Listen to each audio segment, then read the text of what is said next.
Hello. Good afternoon, everyone. Please confirm if you are able to hear the sound and see the screen.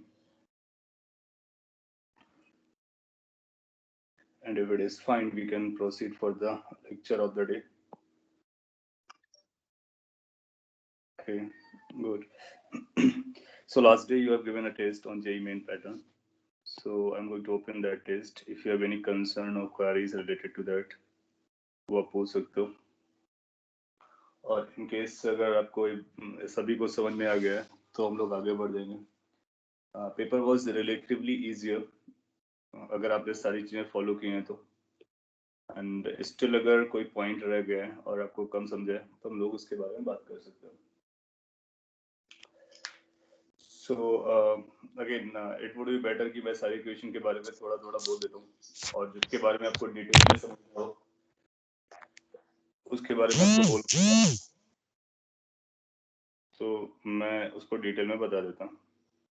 और आप एक काम भी करेंगे, अपने माइक को म्यूट कंडीशन में रखेंगे अंटिल एंड अनलेस आपको कुछ बोलना हो, so that it doesn't disturb. Question number 1 आप स्क्रीन पे देख सकते हो. ये कॉन्सेप्चुअल क्वेश्चन था और इसमें पूछा गया था कि अगर एक रॉड है और उस पर एक पार्टिकल है या फिर रिंग है, स्लाइड करता है, फ्रिक्शन ऑफ सेंट है, तो बताइए कौन सी क्वांटिटी हम लोग कंजर्व कर सकते हैं. सो पॉइंट ये होता है कि आप ऐसे एक पिक्चर बना लोगे कि लेट्स से ये एक्सिस ऑफ रोटेशन है और यहाँ पर एक रॉड लगा रखा है. इस रॉड पर कोई रिंग स्लाइड करता है. सो इस एक्सिस के अबाउट अगर आप टॉर्क कैलकुलेट करोगे राइट, तो एक्सिस के अबाउट टॉर्क 0 आएगा क्योंकि जो रिंग का मास अगर आएगा, अगर कभी आप mg के बारे में सोचते भी हो तो mg इसको इस साइड से रोटेट करना चाहेगा, यानी z एक्सिस के अबाउट रोटेट करेगा. अगर इस कंडीशन में y एक्सिस को जो आप पकड़ रहे हो तो टॉर्क 0 रहेगा. सो रिंग यहाँ पर हो या फिर सेंटर पर हो या फिर एज पॉइंट पर हो, कहीं भी जाए टॉर्क 0 रहेगा. इसलिए आप क्या करने वाले हो, एंगुलर मोमेंटम कंजर्वेशन करने वाले हो. इस पर बेस्ड एग्जाम क्वेश्चन आ चुका है एग्जाम में. कुछ साल पहले ऐसा पूछा था उसने कि एक बोला था कि अपने पास एक रॉड है या फिर एक डिस्क है, दो रिंग्स हैं, एक यहाँ पर एक यहाँ पर है, और फिर दोनों अपने एंड पॉइंट पे चले जाते हैं, तो बताइए कितना एंगुलर वेलोसिटी में चेंज आएगा. तो पॉइंट क्या है, पॉइंट इज, और कॉन्सेप्ट क्या है, कॉन्सेप्ट है कि एंगुलर मोमेंटम कंजर्व रहने वाला है. सो आप एंगुलर मोमेंटम को कंजर्व करा दोगे, initially is equal to finally, you will get your answer. साथ ही साथ सिंस फ्रिक्शन ऑफ सेंट है तो आप पाओगे कि total kinetic energy will remain constant. क्या रोटेशनल काइनेटिक एनर्जी कांस्टेंट रहेगा? नहीं, ऐसा कोई रूल नहीं है. रोटेशनल काइनेटिक एनर्जी को सेपरेट का कंजर्वेशन का टोटल एनर्जी रिमेन्स कंजर्व, इसलिए आपने ये मार्क किया है.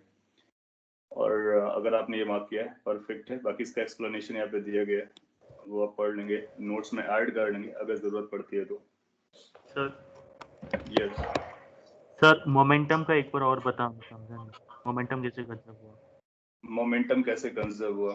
देखो इसमें सबसे ज्यादा इंपॉर्टेंट क्या है कि ये वर्टिकल एक्सिस है जिसके अबाउट ये रोटेट हो रहा है, यानी एक्सिस के अबाउट आपको देखना है कि क्या टॉर्क 0 रहेगा.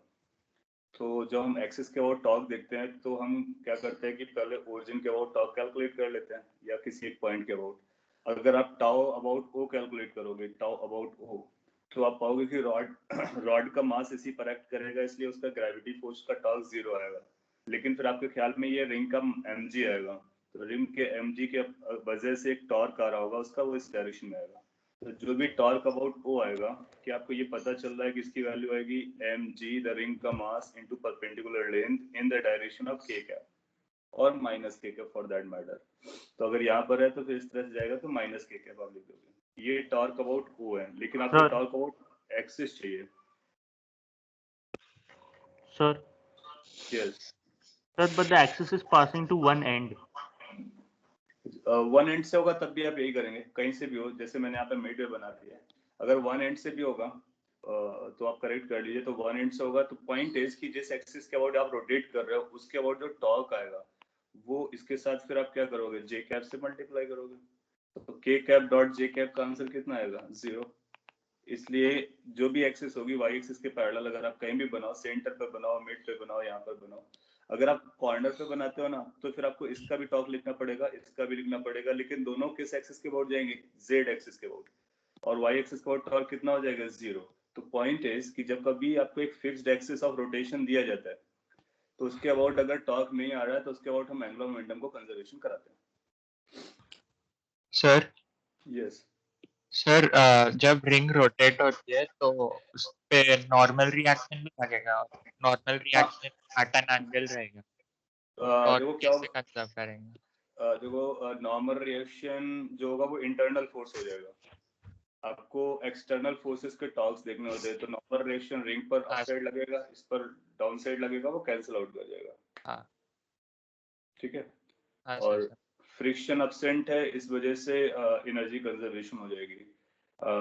सर अगर अगर आपको डाउट सर अगर रिंग ग्रेविटी के सर लिए अगर yes one by one sir अगर रिंग दूर जा रही है एक्सिस से तो फिर डिस्टेंस चेंज होगा तो फिर मोमेंट ऑफ इनर्शिया भी चेंज होगा, और फिर मोमेंट ऑफ इनर्शिया चेंज हुआ तो फिर टोटल एनर्जी में भी फर्क पड़ेगा ना, क्योंकि उसमें रोटेशनल भी है। गुड।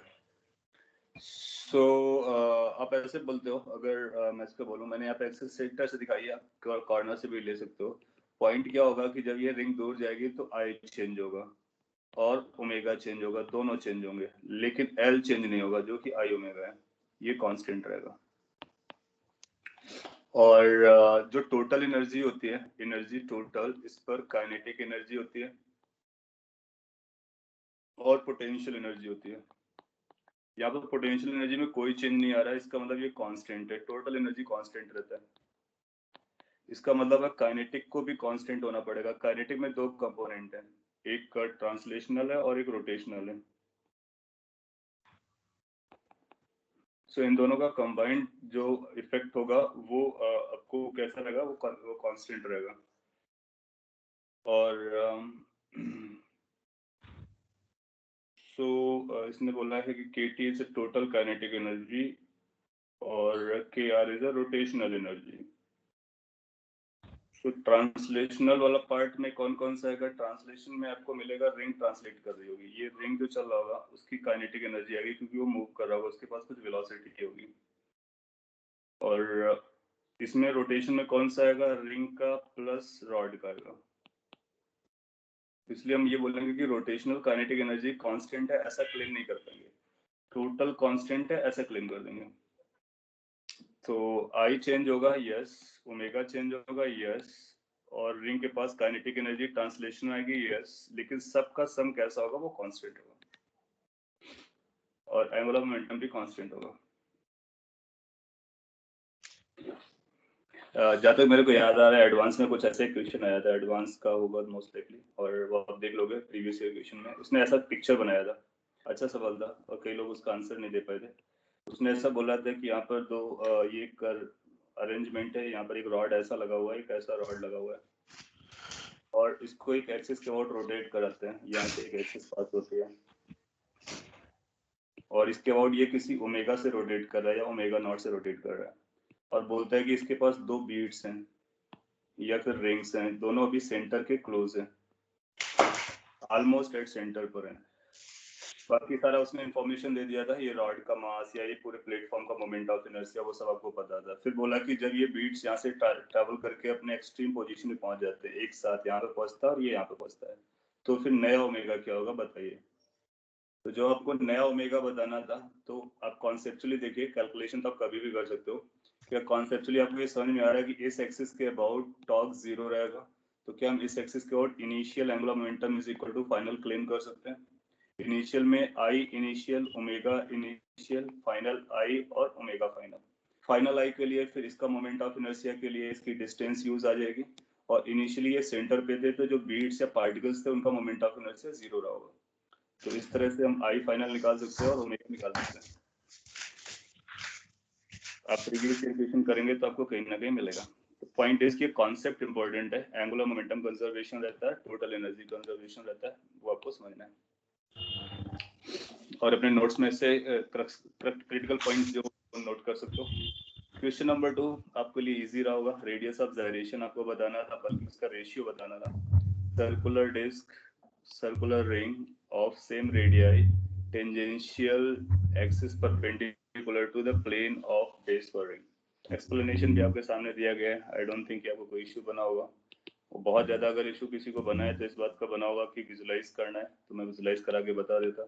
ये जो डिस्क है या फिर रिंग है, कौन सी एक्सिस आपको चूज करनी है, तो टेंजेंट हो और इसके परपेंडिकुलर हो, तो ये एक्सिस आपको लेनी है, tangential axis perpendicular to the plane, because tangent कई तरह से ड्रॉ कर सकते हो आप, प्लेन पर भी कर सकते हो, प्लेन के परपेंडिकुलर भी कर सकते हो, तो परपेंडिकुलर केस लेना था, फिर इससे पैरेलल एक्सिस थ्योरम लगाना था, फिर अपना आंसर आ जाना था। Okay, and then question number 3, ये भी डायरेक्ट फॉर्मूला बेस्ड है। My voice is cracking.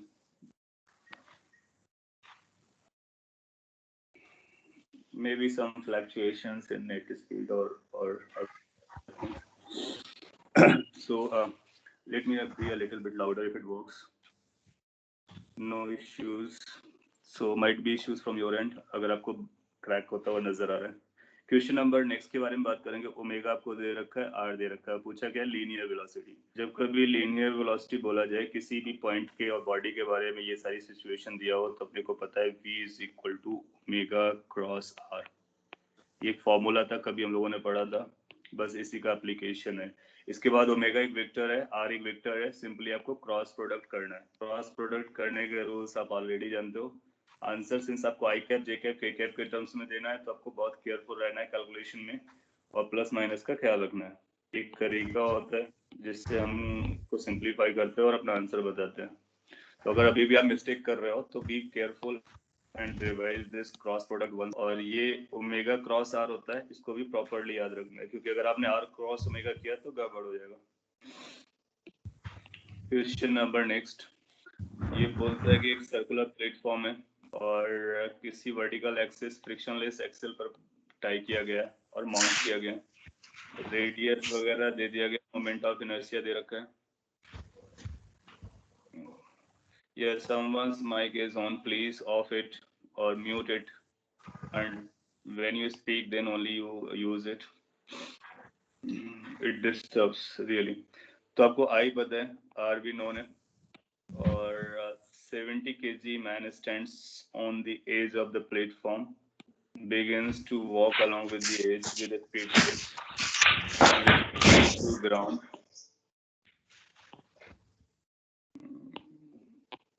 This Raul's mic is on.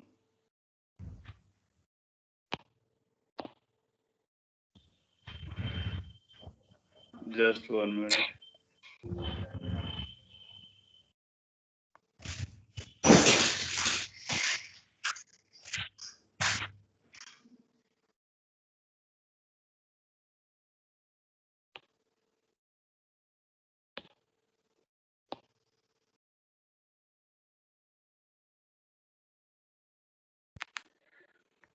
Okay, let me come back to this.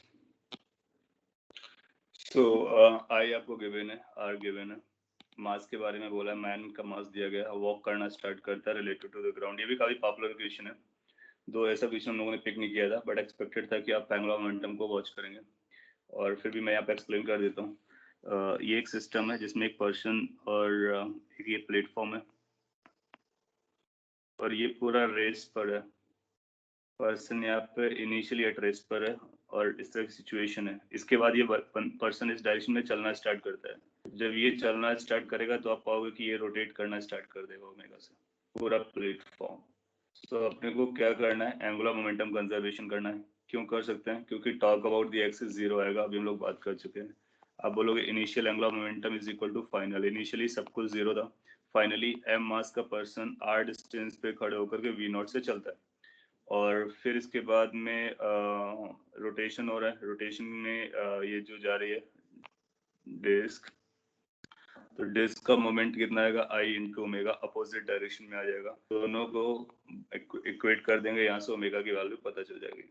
आपसे ही पूछा होगा M R V not divide by I value.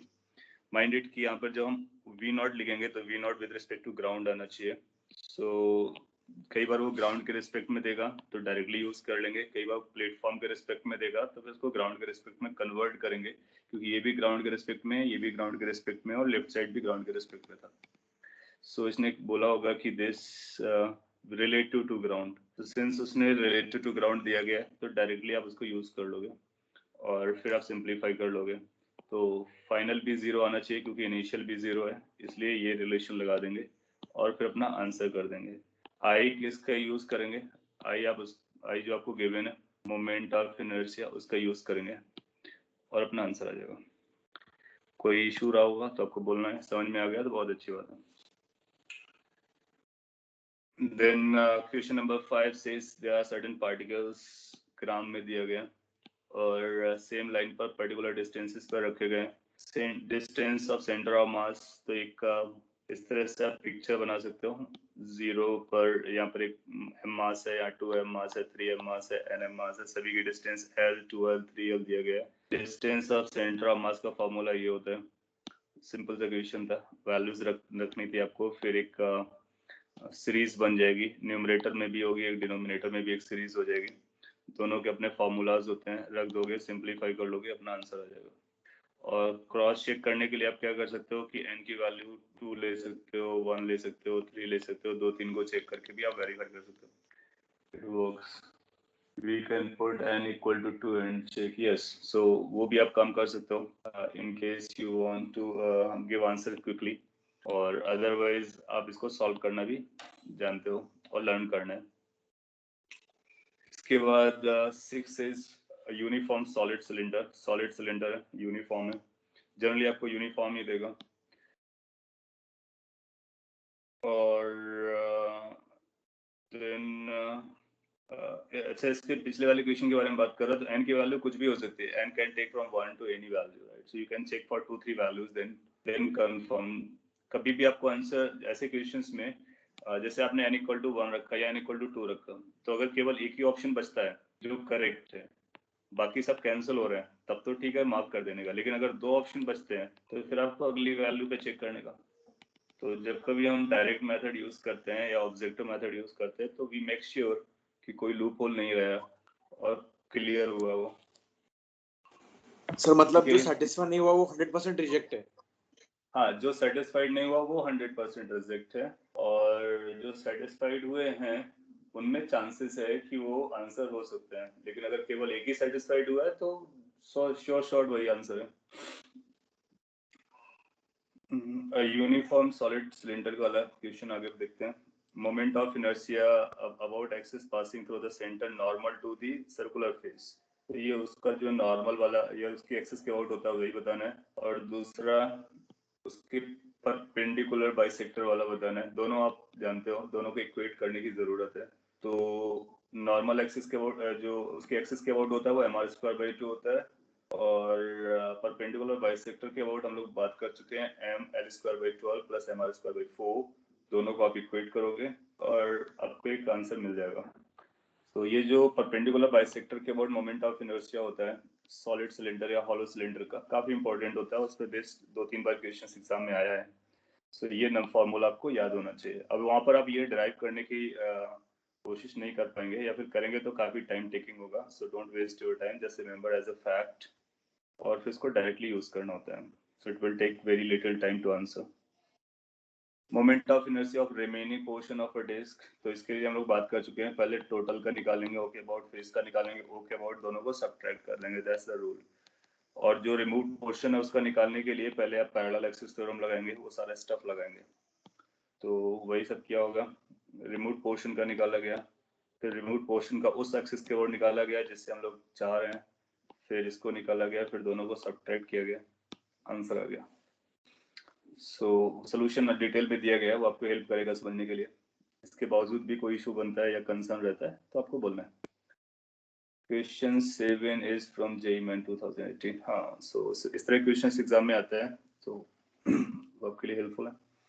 Question number 8, ये भी काफी अच्छा सवाल है, और मोमेंट ऑफ इनर्शिया कॉन्सेप्ट को चेक करने के लिए काफी है कि आपको आता है। इसने बोला एक थिन रॉड है जिसका मास लेंथ दिया गया, मिड पॉइंट से बेंड कर दिया गया है, एंगल 90 बना दिया गया है, moment of inertia bend about the axis bending point से परपेंडिकुलर से जाता है, दोनों हाफ को मिलाकर कितना होगा। सो आइडिया ये है कि अपने पास एक रॉड थी, अगर पिक्चर आपको विजुलाइज नहीं हुई है तो मैं एक बार विजुलाइज करा देता कि अपने पास एक ये रॉड था और फिर इसको आपने क्या किया, इसको बेंड कर दिया, ऐसा बनाया और फिर इसको 90 डिग्री पर बेंड किया हुआ, some sort of this. Top view बना देते हैं, तो टॉप व्यू में तो फिर ये वर्क कर जाएगा, ये इस तरह से 90 डिग्री पर बेंड कर दिया है और इस एक्सिस के अबाउट बताते हैं जो यहाँ से पास करेगा और परपेंडिकुलर होगा और मास टोटल एम है, लेंथ एल है, तो इसका मोमेंट ऑफ इनर्शिया चाहिए था, ये एंगल 90 डिग्री है। तो आप पाओगे कि मोमेंट ऑफ इनर्शिया में कोई फर्क नहीं पड़ेगा, वही रहेगा जो पहले होता है। तो आई की वैल्यू भी कितनी हो जाएगी, एम एल स्क्वायर बाई 12। आप कैलकुलेट भी कर सकते हो, आप इसका निकालो इसका निकालो, दोनों का एड अप कर लो, वो भी वर्क करेगा और अदरवाइज भी करेगा। सर यस सर आपने कुछ लिखा है अभी स्क्रीन पर? हाँ लिखा है, लैग एंड स्क्रीन फ्रीज हो रही है। हाँ सर। ओके मैं भी शेयर करता हूँ, may be because of stagnation.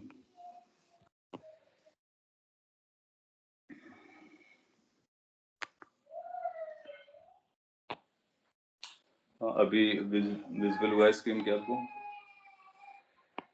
तो इस पे रॉड का मैंने एक स्ट्रेट फिगर बनाया, एक 90 डिग्री पर बेंड होकर के फिगर बनाया और इस केस के लिए आपको बताना था मोमेंट ऑफ इनर्शिया कितना होगा। सपोज कर लीजिए इसने एंगल 90 के बजाय कुछ और एंगल दिया होता है, ये थीटा है, अगर ये थीटा की वैल्यू 60 डिग्री देता तो क्या कोई हमारे आंसर में फर्क पड़ता है या सेम आंसर रहता? दैट मीन्स रॉड को अगर ऐसे बेंड करके लगाया गया होता तो आप पाओगे कि no matter what this angle you make it, right, moment of inertia वही रहेगा, क्योंकि वो उस एक्सिस पर जो मास डिस्ट्रीब्यूशन है वो सेम रहता है। तो यहाँ पर इसने जो 90 डिग्री बोला है, इस 90 डिग्री का कोई स्पेशल यूज नहीं है, कोई भी एंगल आप पकड़ेंगे तब भी आप निकाल सकते हैं। तो आपके पास जो वेस है मोमेंट ऑफ इनर्शिया को कैलकुलेट करने के लिए आप उसको भी यूज कर सकते हो। ये इसने पिक्चर बना रखी है 90 डिग्री का केस, अगर ऐसा बना के दिखाएगा लेट्स से 60 डिग्री और 75 डिग्री और any degree, you will say the same answer. Question number 9, ये भी मोमेंट ऑफ इनर्शिया से रिलेटेड ही है। एग्जाम में मोमेंट ऑफ इनर्शिया काफी फेवरेबल होता है, इसलिए आपकी प्रैक्टिस के लिए कई सारे क्वेश्चंस मोमेंट ऑफ इनर्शिया पर बेस कराए गए हैं। ये बोलते हैं कि यूनिफॉर्म थिन बार है जिसका ये दिया गया रेगुलर हेक्सागन बनाया गया है और मोमेंट ऑफ इनर्शिया निकालना है। तो आप क्या करोगे, उस रेगुलर हेक्सागन का एक साइड पकड़ोगे और एक साइड का जो आएगा मोमेंट ऑफ इनर्शिया 6 से मल्टीप्लाई कर दोगे, बाकी सबका आ जाएगा। अच्छा फिर क्या करोगे, ये रॉड होता है, रॉड के लिए सेंटर पॉइंट पकड़ोगे ml स्क्वायर बाई 12, उससे यहाँ पे पैरेलल एक्सिस थ्योरम लगा दोगे, तो उसको 6 से मल्टीप्लाई करने का, उसी के लिए पूरी स्टोरी बनाई गई है।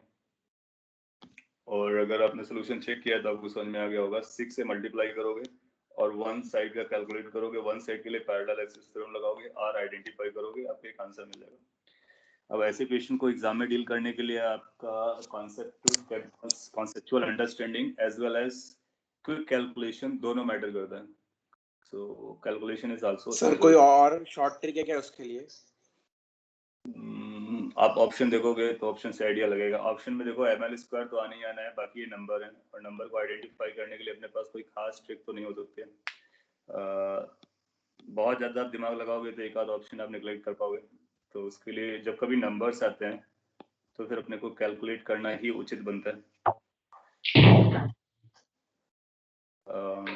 सो बेटर है कि आप कैलकुलेट कर लो थोड़ा। अगर आप एक आध क्वेश्चन को ऑब्जर्व, एक आध ऑप्शन को ऑब्जर्व करना चाह रहे हो तो एक इस तरह का सर्कल ले सकते हो, सर्कल का निकाल लो, फिर उसके अंदर माला मास है तो उसके सेंस ये मास अंदर लाई करेगा तो उससे थोड़ा सा कम आएगा मोमेंट ऑफ इनर्शिया, ऐसा कुछ बोल सकते हो, बट दैट्स अननेसेसरी, कोई खास फायदा नहीं है, आपको निकालना ही पड़ेगा। So doing is the only and best option. Question 10 says find the acceleration of the mass. तो इस तरह के क्वेश्चंस में जो ट्रांसलेशन और रोटेशन आता है, प्रीवियस पेपर में भी आपने किया था एडवांस साइड टाइप पे, आप क्या करते हो, इसका एफबीडी बनाते हो, इसका एफबीडी बनाते हो, इक्वेशन लिखते हो, इसके लिए इक्वेशन आप लिखोगे mg minus t is equal to m into a, इसके लिए इक्वेशन लिखोगे T into R, that's torque is equal to I into alpha, फिर A is equal to R alpha. These are three equations. Solve them, you will get your answer. बाकी यहाँ पे solution बना दिया गया, ये ब्लॉक के लिए बनाया गया, ये डिस्क और जो भी पुली उसके लिए, और R alpha condition of no slip है. तो ये three equations are extremely important. Yes, somebody want to say? Question में एक्सेलरेशन पूछा है और यहाँ दिया एंगुलर एक्सेलरेशन है. Find acceleration. Okay. Yeah, that's a good point. And as per the answer, अगर आंसर देखते हैं तो चलेगा. देखो क्या होगा ना कि इस वाले क्वेश्चन में सिंस आप ऑप्शन देख रहे हो, चारों ऑप्शन में रेडियन पर सेकंड स्क्वायर है, तो फिर ये अंडरस्टूड है कि हमको रेडियन पर सेकंड स्क्वायर निकालना है. और वैसे भी आप ए निकाल करके चेक करोगे तो ए की वैल्यू कुछ और आएगी. ए कितना दिया गया है, आर पे डिपेंड करेगा. Are was 0.1 metre. सो हालांकि वो भी एक इशू बना सकता है. तो एग्रीड फ्रॉम योर पॉइंट. तो यहाँ पर करेक्शन कर लीजिए, ये एंगुलर एक्सेलरेशन रहा. और पॉइंट ये कि सिंस यहाँ पर डायमेंशन दिया गया है तो वो आपको डायरेक्ट करता है कि आपको रेडियन पर सेकंड स्क्वायर आंसर देना है. तो माइनर से करेक्शन है कि एंगुलर एक्सेलरेशन होना चाहिए था. Rightly identified. तो उसको करेक्ट कर लीजिए. एंगुलर एक्सेलरेशन आपको बताना है. आई होप कि आप लोगों ने एंगुलर एक्सेलरेशन ही बताया होगा. तो अगर कभी ऐसा कुछ होता है, एग्जाम में भी आता है, तो फिर ऑप्शन में जो डायमेंशंस होती हैं वो काफी हेल्प करती है हमको डिसाइड करने के लिए कि एक्चुअली में पूछा क्या गया.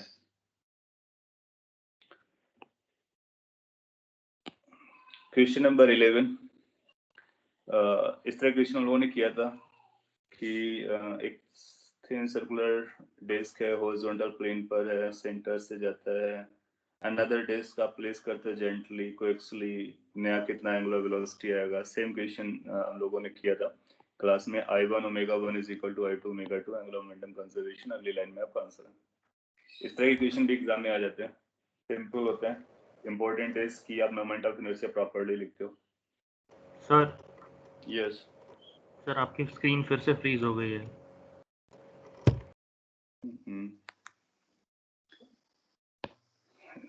स्क्रीन फिर से फ्रीज हो गया.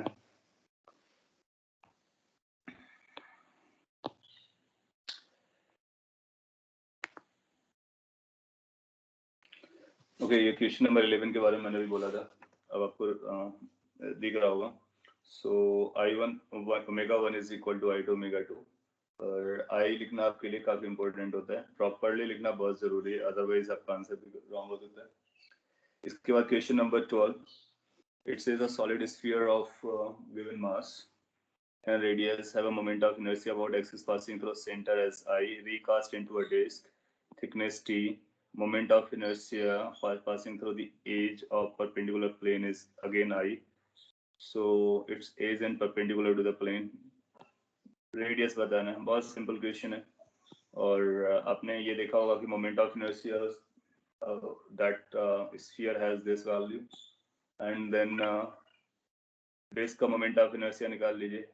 सिंस आपने रिकास्ट किया है तो मास में कोई चेंज नहीं रहा होगा, फिर दोनों को इक्वेट कर दीजिए. अगली लाइन में आपको आंसर मिल जाएगा. Question number 13. It says two rings are there of same material. आपको याद होगा एक क्लास में हम लोगों ने बात किया था कि मोमेंट ऑफ इनर्शिया किस बात पे डिपेंड करता है. क्या वो आर स्क्वायर पे डिपेंड करता है, या आर क्यूब पे डिपेंड करता है, या आर या लेंथ की पावर 4 पे डिपेंड करता है, या लेंथ की पावर 5 पे डिपेंड करता है. ये सब इस बात पे डिपेंड करता है कि मास डिस्ट्रीब्यूशन कैसा है और मास को हम किस तरह से लिख सकते हैं फॉर द सेम मटेरियल. तो डेंसिटी को आपको सेम करना है. रिंग है, लीनियर मास रहा होगा, तो रिंग के मोमेंट ऑफ इनर्शिया को आप कैसे लिखोगे?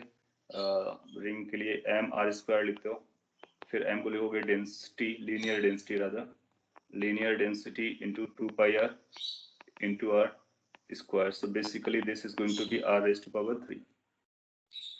So अगर आपको r raised to power 3 समझ में आता है तो काम हो गया. फिर I1 I2 अपॉन को रेशियो निकालेंगे, क्यूब पर डिपेंड करेगा. ये 8 है, क्यूब रूट लोगे तो 2 जैसा कुछ आ जाएगा. सो utmost point to take care is कि क्या दिया है, क्या उसने डेंसिटी सेम बोला है या फिर उसने मास सेम बोला. सेम मास बोलता तो फिर r स्क्वायर बनता. सो इस तरह के क्वेश्चन आपसे पूछते हैं और आपने इसका ख्याल रखा होगा. A wire of length mass bend into rectangular, इस तरह से rectangle की dimension दे दी गई. फिर से moment of inertia side BC के about पूछा गया. तो think about this BC, then write 4 moment of inertias, add them up, get your answer. Parallel axis theorem और perpendicular axis theorem जिसकी जरूरत पड़ती है वो आपको यूज करना. Question number 15 theoretical था. इसने बोला एक mass moving with constant velocity parallel to x-axis, its angular momentum about the origin. तो इस तरह के क्वेश्चन हम लोगों ने कई सारे क्वेश्चन किए. अगर आपको याद आ रहा हो, ये तो बहुत सिंपल सा पोर्शन लिया, उसमें से ये y है और ये x है. आपने कुछ इस तरह से किया था कि कोई पार्टिकल है यहाँ पर जा रहा है, इनफैक्ट बॉडी भी लिया था, रोटेट भी कराया था, वो सारी स्टोरी थी. ये v से अगर जा रहा है जो कि x एक्सिस के पैरेलल है, तो उसके लिए आपको ये डिस्टेंस जाने की जरूरत होती है. लेट्स से डिस्टेंस l है. इसका मोमेंट, इसका एंगुलर मोमेंटम ओरिजिन के अबाउट कितना होता है? So angular momentum about origin is mass into v into l. क्या ये v कांस्टेंट है? यस. डायरेक्शन फिक्स है? यस. लेंथ कांस्टेंट हो जाएगी? यस. मास कांस्टेंट है, सब कांस्टेंट है. इसका मतलब एंगुलर मोमेंटम कांस्टेंट रहेगा. एंगुलर मोमेंटम के बारे में ये जो बोल रहे हैं तो आप बोलोगे that is zero. No, not necessary zero, क्योंकि वो पैरेलल है, एक्स एक्सिस नहीं है, तो जीरो नहीं आएगा. रिमेन कांस्टेंट, यस कांस्टेंट रहेगा. इंक्रीज डिक्रीज वाली बातें नहीं करेंगे. अंडरस्टूड? सो इस तरह के छोटे छोटे क्वेश्चन आपसे पूछ लेता है. Next question is 16th and this is a force and acts at a particular point. I hope the screen is working. तो एक फोर्स दिया गया, एक पॉइंट पर एक्ट करता है. वैल्यू निकालनी है आपको एंगुलर मोमेंटम की अबाउट द ओरिजिन.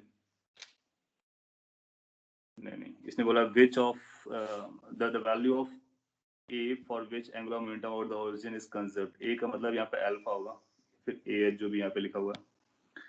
सो करना क्या है? एंगुलर मोमेंटम कंजर्व, इसका मतलब torque about origin should be 0. That means r cross f should be 0. तो आपको क्रॉस प्रोडक्ट करना है और उस क्रॉस प्रोडक्ट को 0 शो कर देना है. क्रॉस प्रोडक्ट करना आपको आता है. So this is the way we do the cross product and you can make it 0. वहां से एक या अल्फा की वैल्यू निकल आएगी. Question number 17. It says two equal opposite forces acting on the body. इससे बेटर क्वेश्चन आपने advance में भी कर रखा है जो लास्ट पेपर दिया था. तो अगर दो इक्वल एंड अपोजिट, जिसको कपल बोलते हैं, अगर वो एक्ट कर रहा होता है तो क्या बॉडी इक्विलिब्रियम पर होगी? इक्वल एंड अपोजिट है, इसका मतलब नेट फोर्स 0 रहा होगा. नेट फोर्स 0 रहा होगा. इक्वल एंड अपोजिट है और सर्टेन डिस्टेंस पर है, सेम पॉइंट पर है, इसलिए टॉर्क 0 नहीं रहा होगा सेंटर के अबाउट. सो टॉर्क 0 नहीं है, इसका मतलब वो सेंटर ऑफ मास के अबाउट रोटेट करेगा. तो rotate about the centre of मास. और सेंटर ऑफ मास के अबाउट ही रोटेट क्यों करेगा? इसका आंसर आपको जमता है और नहीं जमता है तो मैं कुछ बोलता. अगर जमता है तो बहुत ही अच्छी बात है. सेंटर ऑफ मास के अबाउट ही रोटेट करेगा बिकॉज कि वो ट्रांसलेट नहीं कर रहा है. तो अगर कोई बॉडी ट्रांसलेट नहीं कर रही है, इसका मतलब क्या हुआ? उसका सेंटर ऑफ मास मूव नहीं कर रहा है. तो अगर सेंटर ऑफ मास रेस्ट पर होता है तो हम बोलते हैं कि वो ट्रांसलेट नहीं कर रहा है. Because in case of translation entire body के हर एक पार्ट को चलना होता है. तो सिंस हर एक पार्ट को चलना होता है तो सेंटर ऑफ मास को भी चलना पड़ेगा. तो अगर सेंटर ऑफ मास रेस्ट पर है, इसका मतलब है कि वो ट्रांसलेट नहीं कर रहा है. और आप वैसे भी जानते हो कि net force is equal to क्या होता है? Total mass into ACM. Since net force 0 गया, इसलिए एसीएम सेंटर ऑफ मास का एक्सेलरेशन 0 रहा होगा. फिर आपको ये पता है कि इनिशियली रेस्ट पर था, फोर्स आपने लगाया तो इनिशियल वेलोसिटी 0 थी. इसका मतलब है हमेशा उसकी वेलोसिटी 0 रहेगी. किसकी? सेंटर ऑफ मास की. That means centre of mass will not move. तो अगर सेंटर ऑफ मास मूव नहीं कर रहा है, इसका मतलब जो रोटेशन हो रहा है वो सेंटर ऑफ मास के अबाउट ही हो रहा है. एक छोटा सा लेकिन इंपॉर्टेंट पॉइंट है. तो सेंटर ऑफ मास के अबाउट रोटेट करेगा. बाकी फिर सारे रॉन्ग हो जाएंगे, आप देख सकते हो.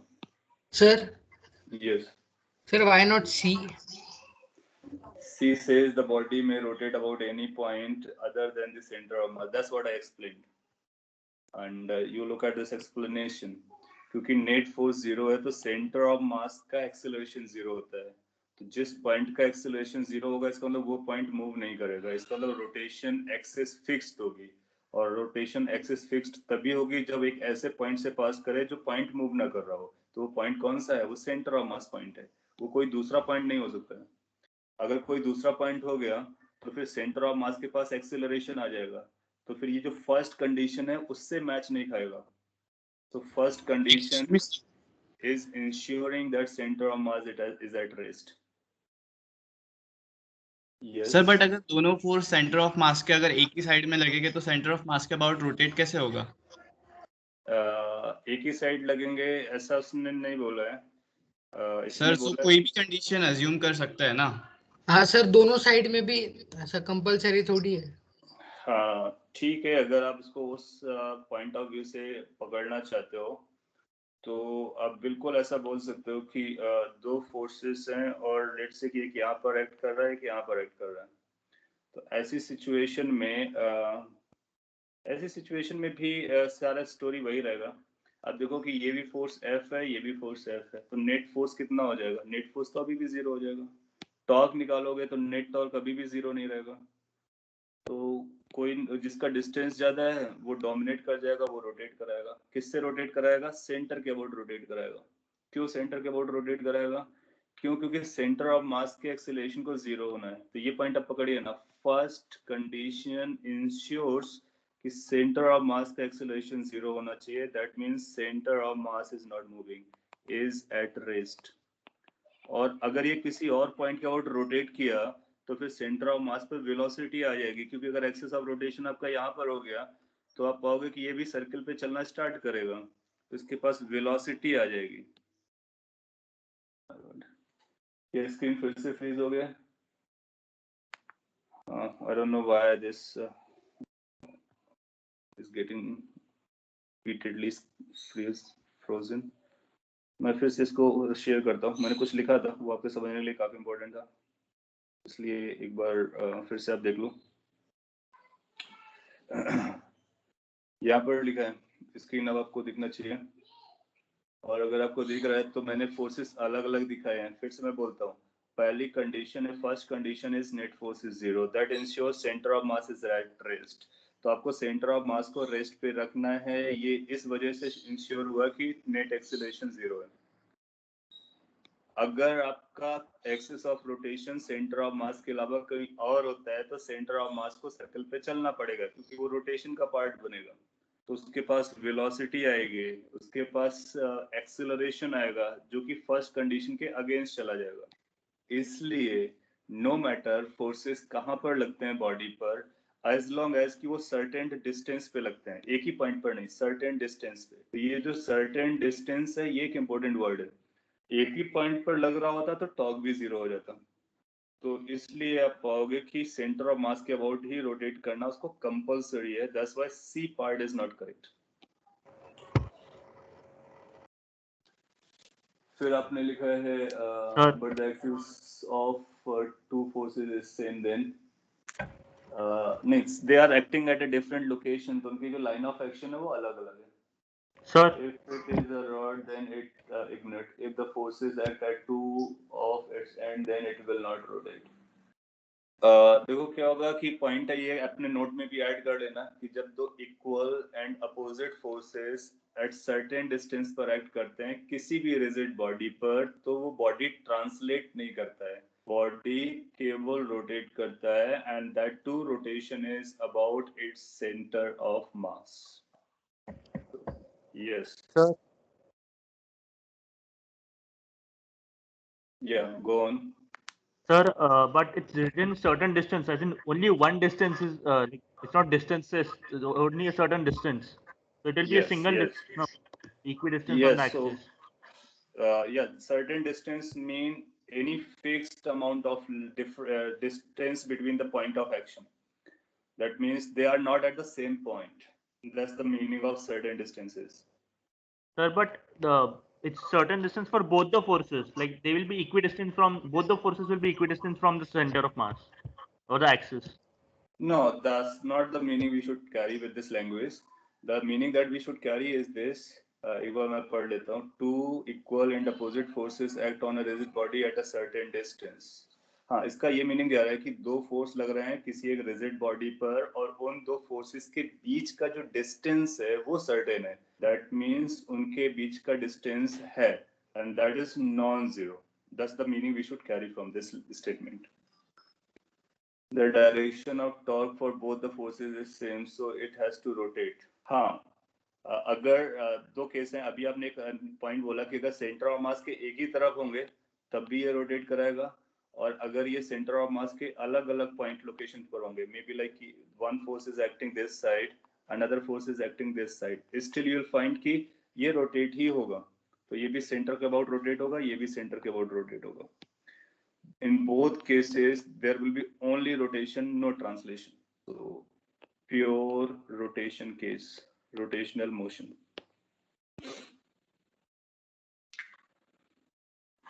Clear? और इसको अगर नहीं क्लियर हो तो एक बार फिर से सुनने का जो मैंने बोला है और अपने नोट्स में उसको नोट डाउन कर लेने का आफ्टर प्रॉपर अंडरस्टैंडिंग. बहुत इंपॉर्टेंट स्टेटमेंट है और डायरेक्टली स्टेटमेंट भी आ जाते हैं और कई बार एडवांस जैसे क्वेश्चन में उसका एप्लीकेशन भी रहता है. ये रोलिंग हम लोगों ने अभी पढ़ा हुआ था, तो रोलिंग से रिलेटेड सिंपल सा क्वेश्चन दिया आपको कि ये रोल हो रहा है विदाउट स्लिप और radius of gyration of ball about the axis passing through the centre is given. So इसका मोमेंट ऑफ इनर्शिया गिवन है, the radius is also given. पूछा क्या है, fraction of total energy associated with its rotation.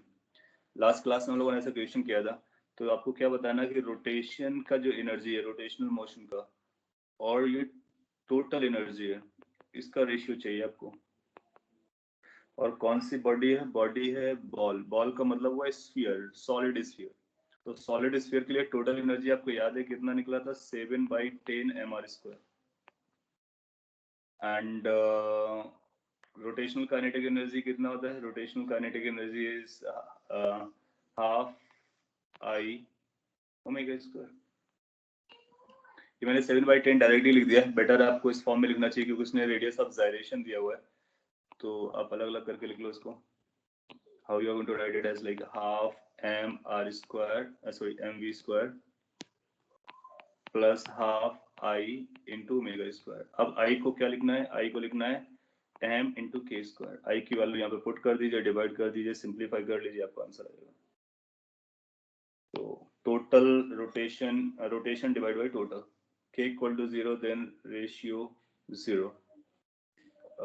हाँ, इसमें k को 0 आप रखेंगे तो थोड़ा सा चेक करना पड़ेगा बिकॉज क्योंकि ये रोलिंग कंडीशन चल रही है. k 0 हो गया तो फिर रोलिंग का इशू बनेगा थोड़ा सा. तो जो कुछ ऐसे एम्बिगुअस पॉइंट्स पे जाते हैं तो फिर हमको बेटर है कि सॉल्व कर लेने का. और k 0 के बाद आपको ऑप्शन मिले, ये भी थोड़ा सा वो है. तो ऐसे क्वेश्चन को बेटर है कि आप it will take 1 minute hardly to solve. So solve भी कर सकते हो. Right, question number 19. It says there is a billiard ball and that is hit by a cue at a particular height from the center, requires velocity, angular velocity आपको बताना है. तो इस तरह के क्वेश्चन भी काफी इंपॉर्टेंट होते हैं और ये रोटेशन से रिलेटेड है. Sir, we can do this by dimensional analysis. Dimensional analysis, उसके लिए आपको ऑप्शन देखने पड़ेंगे. ऑप्शन आपके अलग अलग जा रहे हैं, h/r², v0. Sir, but in some, it's the like two options can be correct by dimensional analysis. जैसे कि देखो फर्स्ट और सेकंड का दोनों का सेम डायमेंशन जाएगा. फिर उसके बाद अगर कुछ आप ऐसा ज्ञान लगा सकते हो कि 2/5 एक से छोटा है, 5/2 एक से बड़ा है, तो कौन सा आ सकता है, और वो सब आप ऑब्जेक्टिव मेथड लगा सकते हैं जब जरूरत पड़ती है. और सॉल्व कैसे करेंगे वो मैं बता देता. अलग इसका सोल्यूशन दिया गया है, तो यहाँ पर आप इसको हिट करते हो. हिट करने के बाद आप पाओगे कि इसके पास एक वेलोसिटी आ जाएगी और इसके पास ये एंगुलर वेलोसिटी आ जाएगी. ये लेट से कोई फोर्स या मोमेंटम से आपने हिट किया, तो लीनियर मोमेंटम कंजर्वेशन से p की वैल्यू mv0 आ जाएगी और ये लीनियर मोमेंटम कंजर्वेशन है. Angular momentum conservation will say कि p into the perpendicular distance from origin, ये perpendicular distance h दी गई है, that's angular impulse. Angular momentum conservation ना बोल करके इसको एंगुलर इम्पल्स इक्वेशन बोलोगे तो ज्यादा बेटर होगा. So angular impulse is equal to change in angular momentum over the center which is I omega naught. दो इक्वेशन है, p की वैल्यू यहाँ पे रख लीजिए, ओमेगा की वैल्यू आपको पता चल जाएगी। I आपको बताना होगा, मोमेंट ऑफ इनर्शिया किसका लगेगा, बॉल का लगेगा, वहां से पता कर सकते हो। और बाकी यहाँ पे सॉल्व करके दिखाया गया एग्जैक्टली सिमिलर फैशन पे, तो इसको भी आप चेक कर सकते हो। एक अच्छा क्वेश्चन है और जेई मेन के लिए काफी अप्रोप्रिएट है चेक करने के लिए whether you know rolling, rotation, torque और द इम्पल्स, वो सारे कॉन्सेप्ट्स को एक साथ इसमें यूज करता है, और linear momentum conservation as well. Next is question number 20th। ये भी एक अच्छा सवाल था, सिंपल वेक्टर जैसे है।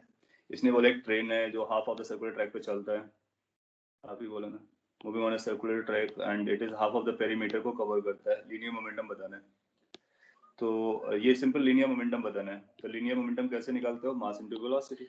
सिंस वो वेक्टर क्वांटिटी होता है तो फिर आपको क्या करना होता है कि वेक्टर सम करना होता है। सो लेट्स से कि यहाँ से लेकर के यहाँ तक ट्रेन चल रही है, ये ट्रेन है, सो ये रफ पिक्चर है, और ये इधर v वेलोसिटी से चल रहा है, तो इसके हर एक पॉइंट की वेलोसिटी अलग अलग होगी, लेकिन हर पॉइंट की स्पीड सेम होगी। So it will have the same speed at all the points, but different velocity at all the points. What is the linear momentum? किसी m mass v velocity को हम linear momentum कहते हैं। तो अगर अलग अलग पॉइंट्स होंगे तो हम इसको लेंगे p is equal to summation of all of them, that means v dm कर सकते हो। If we use we need to use calculus, या calculus की जरूरत है, तो एक मोमेंटम को हम इस तरह से भी यूज कर सकते हैं। अगर अलग अलग पार्टिकल्स के पास अलग अलग वेलोसिटी है so if there's a different velocity for different particles, go with this, और v dm। अब dm कैसे सेलेक्ट करना है वो आप जानते हो, तो एक दो क्वेश्चन आप करोगे तो फिर आपको इसका रिजल्ट भी याद हो जाएगा, और आप एक लाइन में अपना आंसर भी दे दोगे, क्योंकि हर बार आप देखोगे कि इंटीग्रेट करने से क्या वैल्यू आती है। इस छोटे से पोर्शन को करोगे तो इस छोटे से पोर्शन के मास को आप dm पकड़ सकते हो, इसकी वेलोसिटी को इधर रखो v, इसके बाद इसके कंपोनेंट्स कर लो वेलोसिटीज के। एक कंपोनेंट आपको हॉरिजॉन्टल डायरेक्शन में जाएगा, एक वर्टिकल डायरेक्शन में जाएगा। अगर ये एंगल थीटा है तो ये भी एंगल थीटा रहा होगा, तो ऊपर वाला एंगल थीटा बनाएगा जाकर। So this component will become v sin theta, ऊपर वाला component will become v cos theta.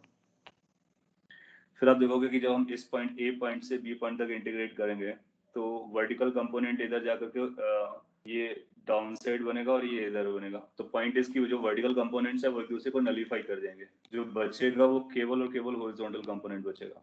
This is one way of finding this momentum. तो हम बोलेंगे p की जो वैल्यू आएगी वो इंटीग्रेशन v का sin theta version into dm आने वाला है। बहुत लैग आ रहा है, इज इट द केस कि बहुत लैग आ रहा है सभी को? नो सर, थोड़ा भी नहीं आ रहा। तो यहाँ पर v कांस्टेंट होगा बाय मैग्नीट्यूड, तो उसको बाहर निकाल लोगे, sin थीटा को अंदर रखोगे। इसको अपने डेरिवेशन में नोट कर लेने का, note down this in derivation, और फ्यूचर के लिए आप एज ए रिजल्ट याद रख सकते हो। यू रीजॉइन एंट्रेंस, यहाँ पर मेरे को तो दिख रहा है स्क्रीन प्रॉपर्ली, और उसका ओके अगर ऐसा इश्यू जा रहा है तो माइट बी अगेन अगर ये वर्क करता है तो मैं इस स्क्रीन को रीजॉइन करता।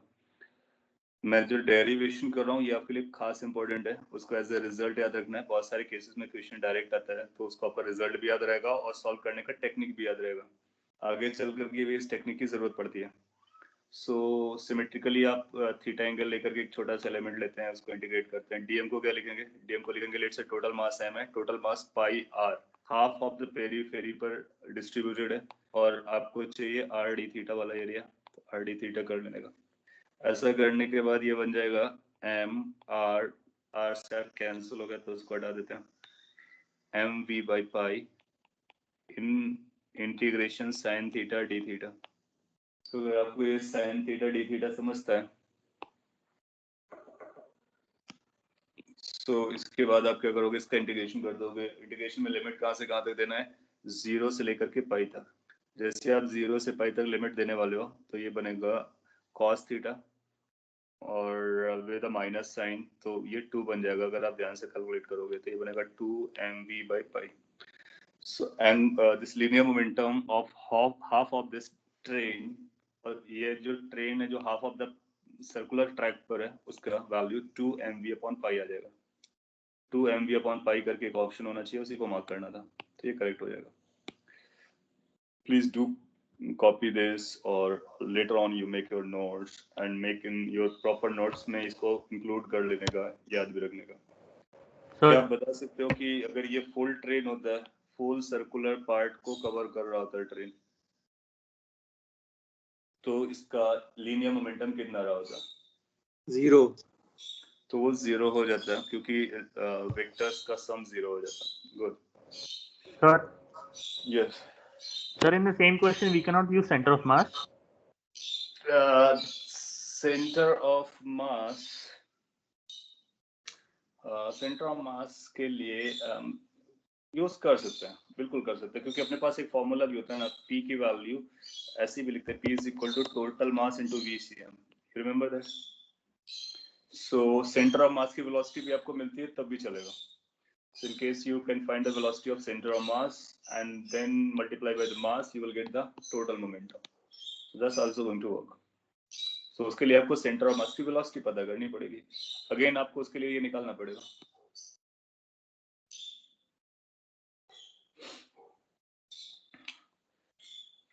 Then integer type के कुछ questions हैं, उनके बारे में मैं जल्द quickly बोलने की कोशिश करता हूँ और आपको ध्यान देना है। It says a solid cylinder of given mass, again it is rolling on a horizontal surface with a given velocity. It collides with a horizontal spring.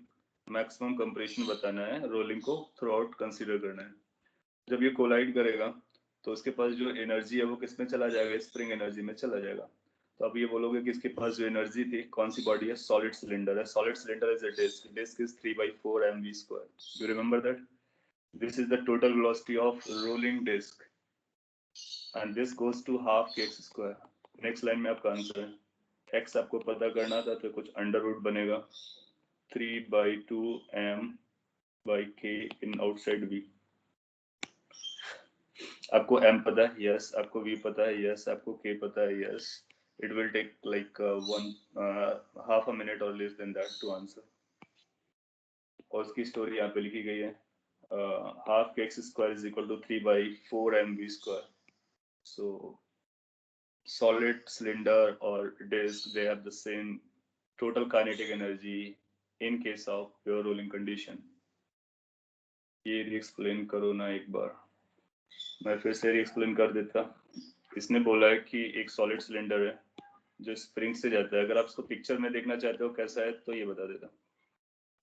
Figure कुछ इस तरह से रहनी चाहिए। यहाँ पर एक स्प्रिंग लगा हुआ और ये रोल करता हुआ आ रहा है। फिर इसके बाद में ये इसको मैक्सिमम कंप्रेस कर देगा। मैक्सिमम कंप्रेशन कब अचीव होगा? Of course you can think of, जब ये मैक्सिमम कंप्रेशन आ जाएगा, उस सिचुएशन पे ये मोमेंटरली रेस्ट पर आ जाएगा, इसमें कंप्रेशन आ जाएगा। So mechanical energy conservation is the way out. Initial energy कितना था? 3/4 mv²। ये कहाँ से आया? रोलिंग डिस्क का या रोलिंग सॉलिड सिलेंडर का टोटल काइनेटिक एनर्जी होता है, जिसमें translational as well as rotational आता है। Finally goes into half kx² potential energy of the spring. That's what we wrote here. और अगर आपको और डिटेल में देखना है, here is the detail explanation. Loss of kinetic energy is equal to gain in potential energy. ये language अगर आप फॉलो करते हो वो भी जमता है। पोटेंशियल एनर्जी में इतना गेन आया, काइनेटिक एनर्जी में इतना लॉस आया, फिर दोनों को एडअप किया, आंसर आ गया। सर हमें वो रोलिंग के केस में टोटल एनर्जीज याद रखनी है क्या हर एक बॉडी के लिए? अपने पास 3-4 बॉडी लास्ट क्लास में हम लोगों ने लिस्ट भी बनाई थी, तो एक क्वेश्चन किया था जिसमें एज अ लिस्ट था, उसको आप अपने नोट्स में बना लो। उससे फायदा क्या होगा? आप एटलीस्ट ये लाइन को डायरेक्टली ये लाइन में लिख सकते हो। तो ये जो बीच की लाइंस हैं वो आपके लिए 10 से 20 सेकंड तो बचा ही सकते हैं। तो अगर 10 से 20 सेकंड हमारे बच रहे हैं इक्वेशन में, अच्छी बात है, कहीं ना कहीं काम आ जाएगा। और अगर आप नहीं याद रखना चाहते हो तो फिर आपको मोमेंट ऑफ इनर्शिया लिखना पड़ेगा, फिर सिंपलीफाई करना पड़ेगा, फिर यहाँ तक आना पड़ेगा। सो वो काइंड ऑफ फैक्ट हो जाता है। आप इतनी बार यूज करोगे, इतने क्वेश्चन करोगे कि ऑटोमेटिकली याद हो जाते हैं। और अपने पास है भी क्या? रिंग है, डिस्क है और स्फीयर है। सिलेंडर डिस्क और रिंग जैसा काम करता है। That's all. So they are advisable कि आपको आपके दिमाग में होना चाहिए। फ्लाई व्हील रोटेट करता है, यूनिफॉर्म एंगुलर एक्सीलरेशन है, तो ये चाइल्डिश क्वेश्चन हो गया सर्कुलर मोशन जैसा। एंगुलर वेलोसिटी इंक्रीज करती है इस वैल्यू से लेकर के इस वैल्यू इतने टाइम पर कितने रोटेशन करेगा, तो आपको रोटेशन के लिए थीटा निकालना पड़ेगा। और इनिशियल वेलोसिटी, एंगुलर वेलोसिटी पता है, फाइनल पता है, अल्फा कांस्टेंट है, ये सब पता है। So you can apply this as the first equation, then the third equation, then simplify, then get, then divide. Finally, don't forget to divide by 2 pi क्योंकि number of turns बताने हैं वो, न कि रेडियन में बताना है। So number of turns के लिए आप वो यूज कर लोगे। बाकी जो पूछा गया वही बता सकते हो। ये अगला क्वेश्चन का पार्ट था। तो इसमें बोला कि एक rope, there is a rope unbound, this is bound round a hollow cylinder, mass is given, radius is given, and you are pulling it by 30 newton, angular acceleration of the cylinder. So moment of inertia आप निकाल लोगे। I think ये बहुत simple question था। tau is equal to I alpha, तो alpha is equal to tau by I, tau आपने निकाल लिया, I निकाल लिया, आपका आंसर हो गया। तो अगर ऐसा सिंपल क्वेश्चन एग्जाम में आता है तो माइंड इट कि वो आपको 100% सॉल्व करके करेक्ट आंसर तक ले जाना है। दैट्स लाइक कि आपके लिए बोनस टाइप का रहता है, उसको सॉल्व करना आपको डेफिनेटली आना चाहिए। 24th, it says moment of inertia of a body about a given axis is this. Initially body is at rest. In order to produce a rotational kinetic energy of this value, angular acceleration is this.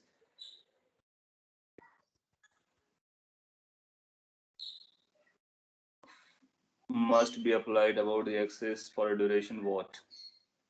So इस पे क्या करना है कि आपके kinetic energy चाहिए, तो वहां से ओमेगा निकाल लोगे, फिर ओमेगा को अल्फा टी लगा दोगे।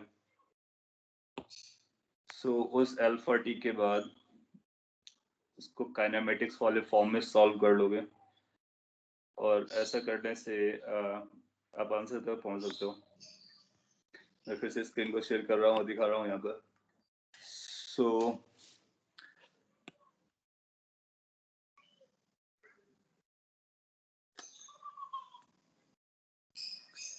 ओके, अब स्क्रीन आपको दिख रहा होगा।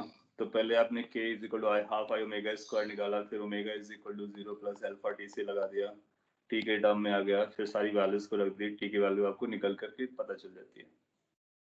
एंड लास्ट क्वेश्चन है, सर्कुलर डिस्क का मास दिया गया है, रेडियस दिया गया है, rotating over the perpendicular axis of the plane through centre of mass, kinetic energy ये दी गई, एंगुलर मोमेंटम बताना है। तो अपने पास एक फार्मूला होता है, kinetic energy due to rotation is equal to L square, अगर एल लिखते हैं L square divide by 2i। That's all. आपको एल की वैल्यू दे रखी है, काइनेटिक एनर्जी आपको दे रखी है, एंगुलर मोमेंटम आपको बताना है, मोमेंट ऑफ इनर्शिया आपको निकालना होगा, डिस्क है, उसके बाद सिंपली आपका आंसर आ जाएगा। ओके, सो ये 25 था। सो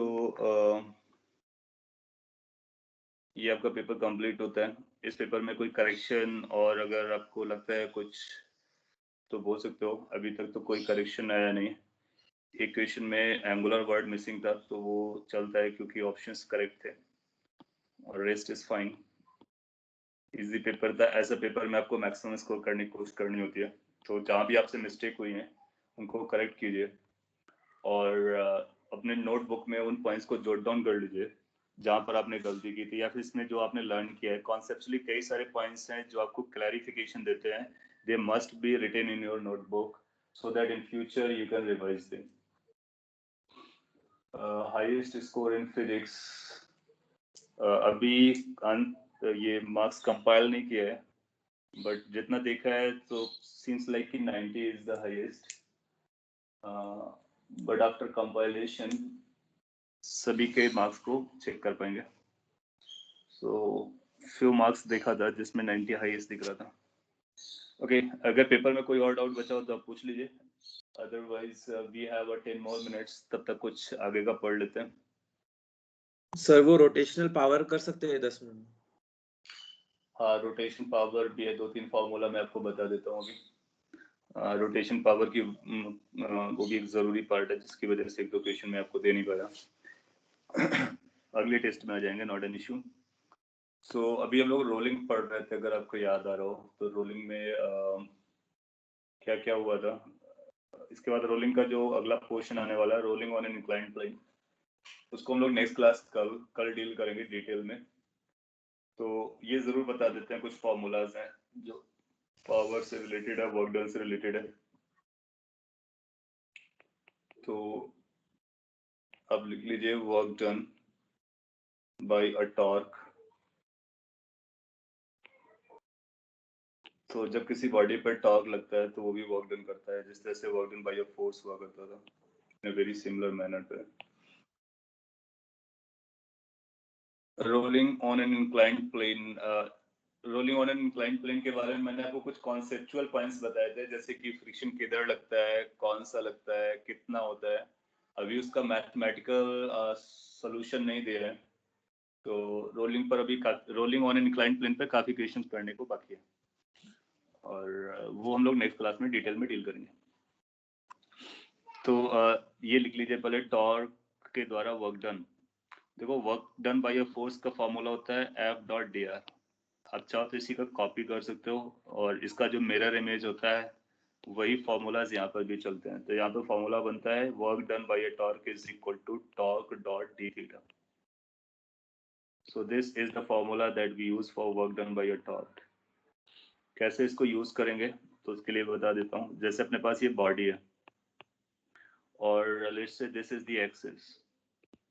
इस एक्सिस के अबाउट कोई टॉर्क इस तरह से लग रहा है, एक्सिस के अबाउट टॉर्क लगता है, और लेट्स से इसी एक्सिस के अबाउट ये डी थीटा से इसको रोटेट कर देता है। So in case a torque tau rotates a rigid body about the same axis by angular displacement d theta, then differential work done is given by tau dot d theta. Now d theta हम लोग जानते हैं एक vector होता है, इसलिए tau dot d theta लिखते हैं। फिर इसके बाद उसको इंटीग्रेट करते हैं। अगर टॉर्क की डायरेक्शन डी थीटा की डायरेक्शन सेम होगी, just like in this figure, torque is acting in the y direction plus y, right hand rule से पता करेंगे। Theta is also in the plus y direction, right hand rule से पता करेंगे। तो इनके बीच का एंगल कितना जा रहा है, 0। तो इस केस में इसको लिखेंगे tau D theta into cos 0। Cos 0 1 हो जाएगा। सपोज कर लीजिए डी थीटा अपोजिट रहा होता है, टॉर्क इधर लग रहा है लेकिन वो इधर घूमा, बैक साइड घूम रहा है, तो फिर वो बोलेंगे वर्क डन इज नेगेटिव। तो फिर यहाँ 180 आ जाएगा, 180 की जगह cos 180 -1 हो जाएगा।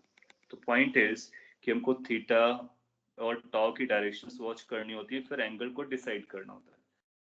और अगर ये इस एक्सिस के अबाउट रोटेट कर रहा है, लेट्स से डी थीटा इस एक्सिस के अबाउट है, तो इसका डायरेक्शन और ये डी थीटा का डायरेक्शन 90 डिग्री है। तो हम बोलेंगे कि this torque will not do any work in order to rotate this rigid body about this axis. Are you getting my point? So कौन सा थीटा और कौन सा एक्सिस है ये मैटर करता है। इसके बाद उसको इंटीग्रेट कर दोगे तो ये बन जाएगा। इस पर बेस भी क्वेश्चंस आपको मिलते हैं और उसको सॉल्व करना होता है। फिर इसके बाद में अगर एक बार वर्क डन आया तो फिर ऑब्वियसली अगला पॉइंट कौन सा आता है, पावर को लेकर के आता है। तो मैं यहाँ पे पावर के बारे में बात कर देता हूँ। Power produced by a torque. So how much power a torque is going to produce? फिर आपको यहाँ से आइडिया लेना होगा, P की जो वैल्यू होती है वो delta W by delta T और dW बाई dt होती है, डिपेंडिंग अपॉन हम कौन सी पावर यूज कर रहे हैं। ये एवरेज पावर है और वो इंस्टेंटेनियस पावर है। ये जो इंस्टेंटेनियस पावर होता है इसका एक और फॉर्मूला होता है F डॉट V। इन्हीं को हम यहाँ पर भी यूज कर सकते हैं। तो किसी भी टॉर्क के अगर हमको पावर कैलकुलेट करनी है तो power is going to be equal to work done per unit time. Work done को आप क्या लिख सकते हो, वर्क डन को आप लिख सकते हो integration tau D theta divide by integration D T. ऐसे भी आप यूज कर सकते हो। ये T1 से T2 तक, ये भी T1 से T2 तक। पॉइंट इज कि हम वर्क डन कैलकुलेट करेंगे, टोटल टाइम से डिवाइड कर देंगे। This is going to be average power. Instantaneous power के बारे में क्या लिखने वाले हैं, so that's going to be dW upon dt। dW को आप लिख सकते हैं tau dot d theta divide by dt। Then you can write it as tau dot d theta by dt। What is d theta by dt? That, या P का मतलब power, power एक scalar quantity होती है। d theta by dt के बारे में आप जानते हो, that's called omega. So instantaneous power is given as tau dot omega. So this is how you write the instantaneous power, and this is how you write the average power.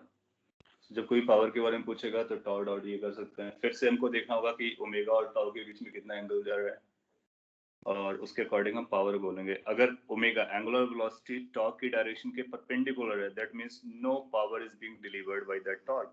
Just like कि force और velocity आपस में perpendicular हुआ करते थे तो power zero हुआ करती थी.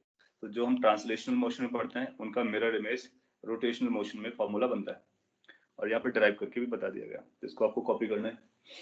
और फाइनली मैं आपको एक क्वेश्चन दे देता हूँ इस पर बेस्ड.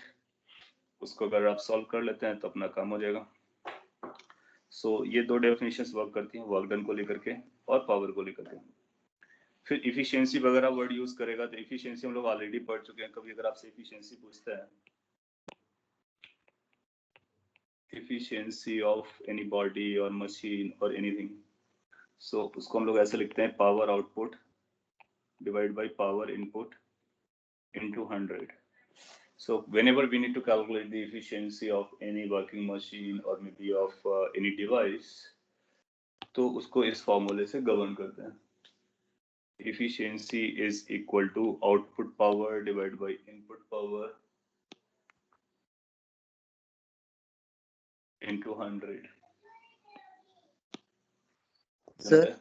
तो फिर से स्क्रीन लैग और फ्रीज हो गई है. I need to check. I think like to internet speed is making these issues. और कोई इशू तो दिखता नहीं है.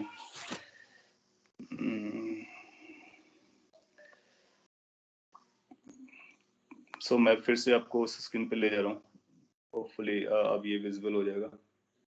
So efficiency is equal to output power divided by input power into 100. इस तरह से हम इसको कैलकुलेट कर देते हैं. एक लास्ट क्वेश्चन करते हैं. अगर ये स्क्रीन अपना साथ देती है तो आप इसका आंसर कर लेंगे. इसके बाद मैं आपको फ्री करता हूँ. जिससे कि अगर आपसे ऐसा पूछता है, मैं एक फिगर बना के देता हूँ, that will be better. Let's say अपने पास एक डिस्क है, and this disc is hinged, और इस एक्सिस के ओर रोटेट कर सकता है जो उसके सेंटर से पास करता है और स्क्रीन के परपेंडिकुलर है. और इस पर आपने एक हॉरिजॉन्टल फोर्स लगाया, constant force F, let's say that is 20 newton force. And disc, और you can call it as a pulley, इसका जो मास है that is given let's say 2 kg. इसकी जो रेडियस है दैट्स 50 सेंटीमीटर, ये आपको गिवन है. And the force is applied at t equal to 0. At t equal to 0, F is applied, and F is tangentially as shown in the figure. So tangentially force आपने S को apply कर रखा है. Okay, और ये rotate करेगा. Question find power produced और supplied, और प्रोड्यूस्ड वर्ड यूज करो, power produced by torque on the disk during t equal to, or disk from t equal to 0 to t equal to 2 second. Simple सा question है calculation point of view से, और concepts को apply करने के लिए sufficient है. ये पूछता है कि कितना पावर टॉर्क प्रोड्यूस करेगा डिस्क पर और कितना सप्लाई करेगा पावर 2 सेकेंड्स में, अगर ये सिचुएशन आपको दी जाती है तो.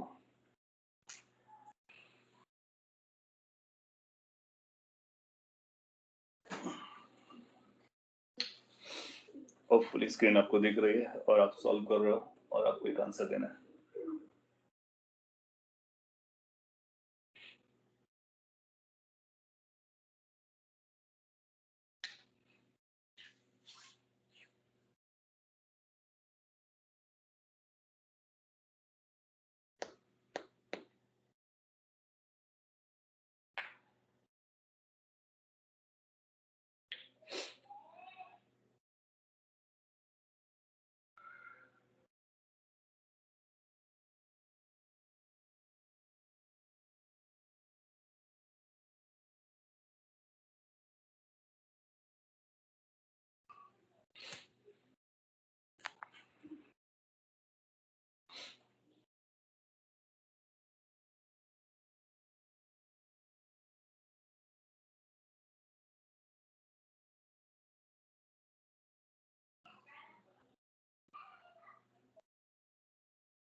400 एक आंसर आ रहा है।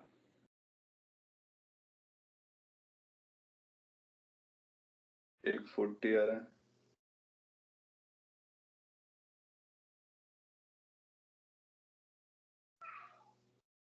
$400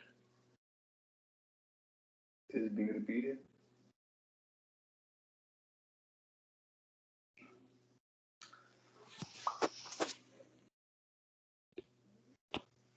ओके, सो आप सॉल्व कर रहे हो, कुछ आंसर्स आ रहे हैं, अच्छी बात है। मैं आपसे अगर ये पूछना चाहूँ कि कौन सी पावर निकालनी है, एवरेज निकालना है या इंस्टेंटेनियस निकालना है, तो क्या आप क्वेश्चन को पढ़ करके समझ सकते हो which power you are calculating, whether it's average or instantaneous? Average. Good. So ये लैंग्वेज में आपको समझना है कि कौन सा पावर है, और वो एवरेज है बिकॉज ड्यूरेशन गिवन है. सो whenever there is a duration given, so that is not of an instant but it is of time duration, hence it is average. तो एवरेज निकालना है, तो इसके लिए अपने को अगर प्रॉपरली आइडियली वर्क करना है तो पहले वर्क डन निकालना होगा. वर्क डन के लिए आएगा इंटीग्रेशन टाउ डी थीटा. उससे पहले आपको टाउ निकालना होगा. टाउ की वैल्यू आएगी r cross f. r cross f के लिए परपेंडिकुलर डिस्टेंस जाएगा तो टाउ का जो मैग्नीट्यूड आएगा वो r इंटू एफ आ जाएगा, और कैपिटल R लिख लेते हैं. साइन 90 आएगा तो 1 कर दिया गया. अच्छा, टॉर्क की डायरेक्शन फिक्स होगी, इसी डायरेक्शन में जाएगा. मैग्नीट्यूड भी कांस्टेंट है क्योंकि कांस्टेंट फोर्स लग रहा है. इसका मतलब टॉर्क कैसा है, कांस्टेंट है. सिंस टॉर्क कांस्टेंट है तो जब कभी इंटीग्रेशन में अंदर वाला टर्म कांस्टेंट होता है तो उसको हम बाहर निकाल लेते हैं. तो ये आएगा tau dot integration D theta. Basically ये आएगा टाउ डॉट थीटा. अच्छा, जिस डायरेक्शन में टॉर्क लग रहा है उसी डायरेक्शन में इसको थीटा भी आना पड़ेगा, रोटेशन भी उसी डायरेक्शन में होगा, तो ये टाउ थीटा के बराबर हो जाएगा. So work done tau theta के बराबर आ जाएगा. टोटल वर्क डन आ गया. फिर हम पावर के लिए वर्क डन बाई टाइम कर देंगे, काम हो जाएगा. टाइम कितना दिया गया, 2 second. Now how to get the torque then. Torque की वैल्यू यहाँ से कैलकुलेट कर लेते हैं. Tau is force which is 20, radius which is half a meter which is becoming 10 newton metre. फिर अपने को थीटा निकालना है. दैट मींस 2 सेकंड में कितना एंगुलर डिस्प्लेसमेंट कॉज किया होगा. तो उसके लिए पहले हम tau is equal to I alpha लगाएंगे, वहां से अल्फा निकालेंगे. अल्फा की वैल्यू आएगी टाउ डिवाइड बाई आई, और आई का मतलब हो जाएगा अपने लिए डे स्क्वायर, जिसका मतलब होगा M r square by 2. Tau is 10 into 2 of side जाएगा, मास भी 2 दिया गया, आर स्क्वायर करेंगे 1/4 हो जाएगा. सिंप्लीफाई कर लेंगे तो ये 40 आ जा रहा है. सो अल्फा 40 आ गया. एक बार अपने पास अल्फा आया तो हम थीटा निकालेंगे. Theta is written as omega t plus half alpha t square. ना ओमेगा टी 0, इनिशियली ओमेगा 0 था, प्लस हाफ अल्फा की जगह 40 रखेंगे. टी कितना दिया गया, 2 का स्क्वायर कर देंगे. So how much angular displacement is going to be, that is going to be 80 radians. 80 radians का एंगुलर डिस्प्लेसमेंट आ गया. एंड देन स्टोरी कंप्लीट होने को है. फिर आप आओगे power. Average power is equal to work done by time. Work done में आ रहा है टाउ थीटा, टाइम में टाइम. टाउ के प्लेस पर कितना लिखेंगे, 10, और थीटा के प्लेस पर 80 divide by t. How much t is 2? So how much this number converts into? This number converts into 800 by 2, that is 400 watt. Power है तो न्यूटन मीटर पर सेकेंड, और वैट पे आप बोल सकते हो. सो 400 अपना आंसर बन जाएगा.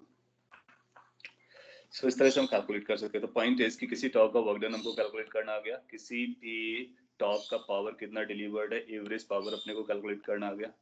और इंस्टेंटेनियस पूछेगा तो टाउ के साथ ओमेगा से मल्टीप्लाई कर देंगे. ये W का मतलब वर्क डन है, वर्क डन है. So don't get confuse with omega. Okay, so 400 is the correct answer.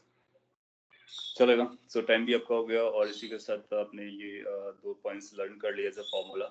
Next class tomorrow जो हम लोग लेने वाले हैं उस पर हम लोग थोड़ा सा डीप पे पढ़ेंगे. रोलिंग के कुछ बेटर क्वेश्चंस भी ट्राई करेंगे, जो कि मेंस और एडवांस दोनों खास इंपॉर्टेंट है.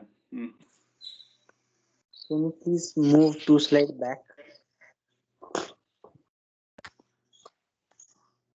इसको मैं भी शेयर कर दूंगा अगर आपको इसकी जरूरत पड़ रही है तो. ओके सर उससे आप वर्क कर लीजिए. So, well, that's all. Any quick question if you have in mind, you can put in. Otherwise, we have to stop over here.